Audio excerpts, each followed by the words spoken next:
Bonjour et bienvenue pour cette nouvelle vidéo flore aquatique. Je ne sais pas si vous vous souvenez de la vidéo de l'aménagement de bassin qu'on a fait récemment. Vous avez parlé qu'on allait faire une vidéo sur un poubellarium. Et bien le voici. Alors un poubellarium c'est quoi? Un poubellarium en fait c'est un contenant qu'on va mettre dehors. Bien souvent une poubelle justement.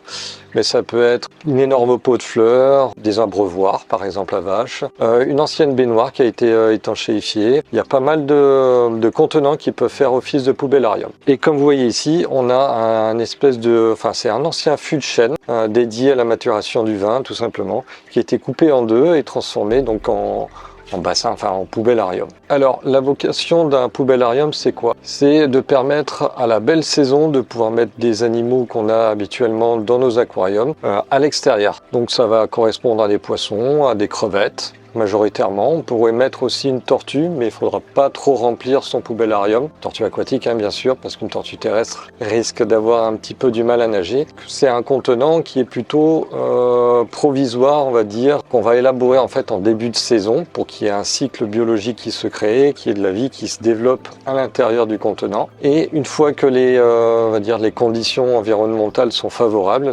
notamment avec la température, on va introduire les animaux qu'on a envie en fait de faire profiter de la belle saison. C'est souvent un contenant qui est vraiment provisoire. Par contre, on peut aussi créer dans ces contenants des écosystèmes annuels comme pour le mien. Les propriétés d'un poubellarium, c'est surtout de ne pas être filtré, de ne pas être aéré, de ne pas être éclairé. Tous ces éléments, on va dire, se font par une préparation en amont. Par exemple, pour la filtration, c'est tout simplement un cycle biologique qui se crée dans le contenant, tout simplement, qui va permettre une auto-filtration de l'eau. Elle n'est pas forcément très claire, mais c'est pas un problème. Et au niveau de l'éclairage, c'est un éclairage naturel. On va exposer le poubellarium de manière à ce qu'il puisse recevoir suffisamment de lumière pour que les végétaux puissent se développer. Pas trop de lumière pour pas non plus que l'évaporation soit trop importante ou tout simplement cramer les végétaux. L'autre propriété, c'est tout simplement qu'il y ait un écosystème donc créé dedans qui va fournir une alimentation principale, voire totale des animaux qu'on va introduire dedans. Si vous y mettez des poissons, ils devraient pouvoir se nourrir d'eux-mêmes sans qu'on ait à apporter de la nourriture par nous-mêmes. De temps en temps, il faut compléter évidemment, mais normalement l'écosystème devrait être suffisamment productif pour nourrir les animaux. Pour cela, on va utiliser des contenants quand même de grande taille. On va éviter des contenants moins de 50 litres qui sont pas du tout autonomes, ou alors on va mettre juste un petit couple de guppies. Donc on démarre sur 80-100 litres, c'est très bien. Pour la petite histoire, on a ici un demi-fût en chêne que j'ai acheté il y a une dizaine d'années, qui avait donc reçu du vin pendant pas mal de temps. Donc quand je l'ai eu, ça sentait vraiment le vin, le vinaigre, et il a fallu que je le mette à tremper pendant presque 6 mois. Pas à tremper, mais le remplir d'eau pendant 6 mois. J'étais obligé de filtrer sur charbon, de changer régulièrement l'eau de manière à ce que tout ce vinaigre, ce résidu de vin puisse être dilué, voire éliminé, de manière à pouvoir introduire des animaux dedans. Parce que si je l'aurais fait d'entrée de jeu, je pense qu'ils n'auraient pas aimé. Il faut savoir que ce genre de matériau, lorsqu'on le vide, qu'on se dit je le vide et puis je le redémarrerai un peu plus tard, le bois a tendance à sécher et s'il sèche, il ne devient plus étanche. Donc ce genre de contenant, une fois qu'on l'a rempli d'eau, on le laisse rempli en permanence. Sinon, après, il n'assure plus son rôle d'étanchéité. Soit on met une bâche, soit on le dédie en pot de fleurs. Voilà déjà la raison principale pour laquelle je le laisse en eau toute l'année. J'y introduis des guppies, bien souvent des guppies, uniquement en période estivale. Donc pour ma part, c'est dès que l'eau arrive à 20 degrés, c'est-à-dire courant mai, début juin, jusqu'en septembre, voire octobre. Dans le sud de la France, on a de la chance, on a des saisons quand même qui sont assez chaude et assez longue, ce qui permet aux poissons de pouvoir vivre sans aucun problème en extérieur. Moi je mets des guppies, mais on peut mettre toute autre sorte de poisson, mais on va éviter les espèces, des grosses espèces ou des espèces qui ont tendance à polluer fortement. Il n'y a pas de filtration, donc si on introduit des poissons qui font beaucoup de déchets, tout simplement ils vont polluer l'eau et l'écosystème ne sera pas autonome, on sera obligé d'intervenir dessus régulièrement. Alors que le but du jeu, c'est de mettre des animaux dedans et de les laisser tranquilles. Alors, petite astuce pour le remplissage du poubellarium, ou en tout cas combler une partie de l'évaporation. Moi, ce que j'ai fait, c'est tout simplement, j'ai un arrosage automatique sur ma terrasse. J'ai mis une sortie d'arrosage directement dans le poubellarium et de même dans le bassin. Donc ça me permet de travailler un petit peu sur l'évaporation, de combler ce manque d'eau. Alors, je le fais effectivement avec de l'eau de conduite, donc c'est susceptible de faire monter aussi la dureté de l'eau, mais comme je fais des prélèvements réguliers aussi pour arroser manuellement mes plantes, tout simplement les paramètres sont à peu près équilibrés, il n'y a pas trop de variations. Pour favoriser un écosystème, qu'est-ce qu'on va faire? On va démarrer avec de l'eau. Moi, ce que j'aime bien, c'est rincer un filtre d'aquarium, par exemple, dans ce genre de contenant. Par la suite, on met une petite couche de substrat dans le fond et on va introduire des plantes.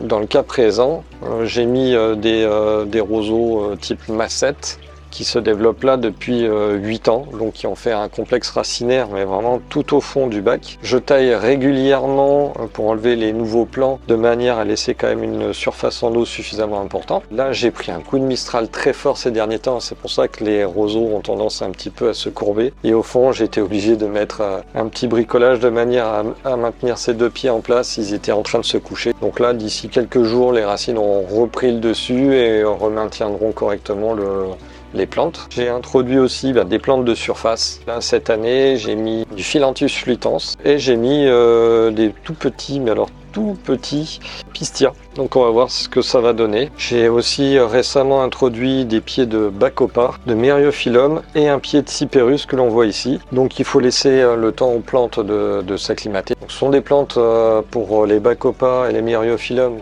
qu'on retrouve dans nos aquariums. Il n'y a aucun souci, ils vont se développer sans problème. Le Cyperus, c'est plutôt une plante de bassin. Donc, j'ai aussi introduit 2 pieds de Nymphéa lotus rouge. On a déjà les feuilles qui montent en surface. Toute cette petite vie participe donc à la filtration en fait de l'écosystème. Par leurs racines, elles vont abriter donc toute une microfaune, des bactéries également, et elles absorbent en fait tout ce qui est nitrate, phosphate qui sont présents dans l'eau. Donc ça permet de maintenir une eau à peu près saine. J'ai mis aussi quelques planorbes qui me permettent de manger tout ce qui est déchets végétaux. Et aussi au printemps généralement j'ai de la mousse filamenteuse et un petit peu encroûtante qui se développe sur les bords des parois. Et dès qu'il fait beau, qu'il fait chaud, en fait les escargots ont tendance à tout me grignoter et à me rendre tout ça propre. Donc on a un écosystème qui est plutôt sain et viable. Alors pour la population de poissons, j'ai placé des guppies handlers, donc ce sont des petits guppies.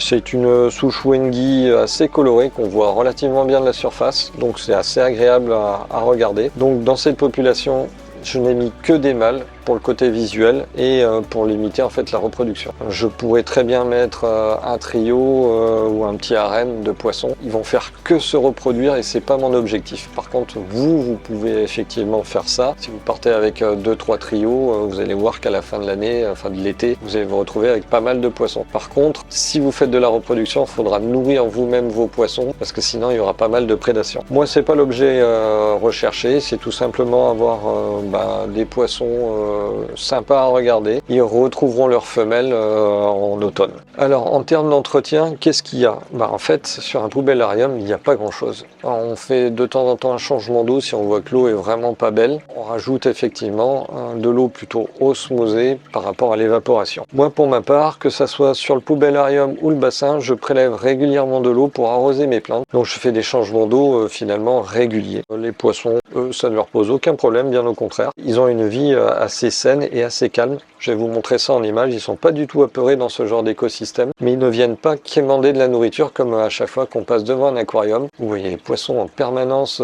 s'agglutiner devant vous. Là, c'est pas le cas. Ils sont répartis dans tout le bassin et c'est assez marrant et assez sympa finalement de voir un comportement plutôt sauvage des poissons. Il faut savoir aussi, lorsqu'on met des poissons au poubellarium, comme ils rencontrent des conditions de vie, on va dire, plus naturelles, ils ont tendance à avoir des couleurs qui ont tendance à mieux ressortir. Alors, il y a aussi le phénomène d'alimentation, puisqu'ils s'alimentent avec des aliments naturels, effectivement, vivants, des petits crustacés, et ces crustacés permettent favorisent on va dire, la coloration. Si vous êtes comme moi dans le sud de la France, sachez que vous pouvez aussi introduire des crevettes dans le poubellarium et les laisser à l'année. Parce que On a rarement des gelées. Moi, je suis au 5e étage d'un immeuble, il n'y a pas du tout de gelée. Et les crevettes de type Neocaridina ne craignent pas du tout les périodes froides. Et j'ai même remarqué qu'elles arrivent à se reproduire encore en hiver. J'ai trouvé des femelles grainées. Par contre, je ne sais pas si les juvéniles vont à terme. Mais voilà.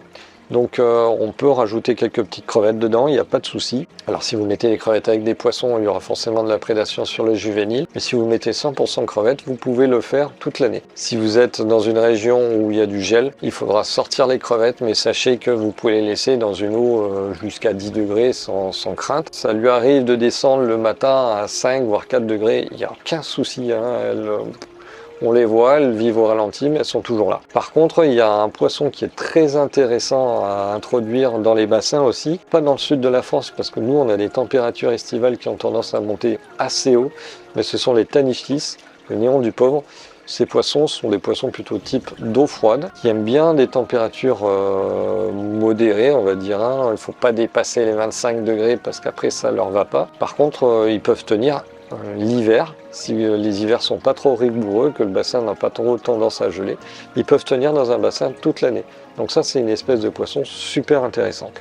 Alors, quand vous élaborez un poubellarium, pensez à la récupération des poissons à la fin de l'été. Donc si vous faites un hardscape, si on peut appeler ça comme ça, ou une plantation très dense, il va falloir récupérer les poissons en fin de saison.